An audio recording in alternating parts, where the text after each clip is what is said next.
Është titulluar Higjiena kibernetike në shkolla. Konferenca është zhvilluar në Gjimnazin Osokuka në Shkodër, mbështetur mbi projektin me të njëjtin emër të përgatitur nga 3 mësuese nga Lezhë, Anila Kola, Arlinda Nikolli dhe Jonida Prenga. Ato kanë vijuar këtu pjesëmarrje në shkollën e drejtorëve që prej disa muajsh dhe tani prezantojnë këtë projekt. Krimet kibernetike janë përhapur gjërësisht në mbar botën, ku shkollat jo vetëm që nuk përjashtohen, por shpesh bëhen shënjestër e sulmeve kibernetike.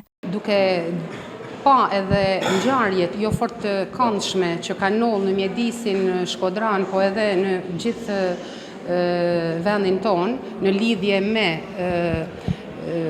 rrezikshmërinë që kanë pas, domethënë ngacmimet në rrjetet sociale dhe ndikimi i tyre për disa adoleshent ka qenë edhe me marrje me pasoja për marrjen e jetës së tyre, atëherë kjo temë ka një rëndësi tepër të veçantë për kontekstin në cilën po jetojmë dhe po punojmë. Termi higjen është kultura e sigurisë online. Qëllimi kryesor i këtij projekti është që ne të krijojmë një mjedis të sigurt, të ndërgjegjshëm në përdorimin e teknologjisë.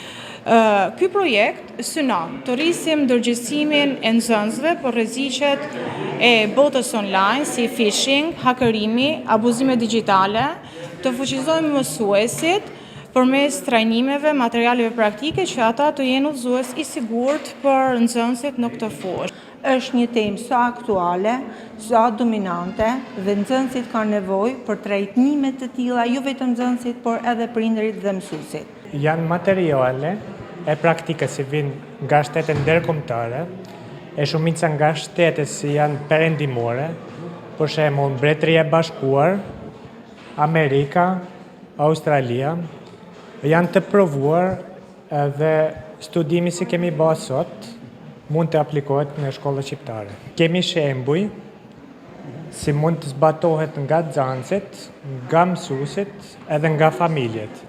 Si është një punim si mund të punohet nga gjithë bashkë.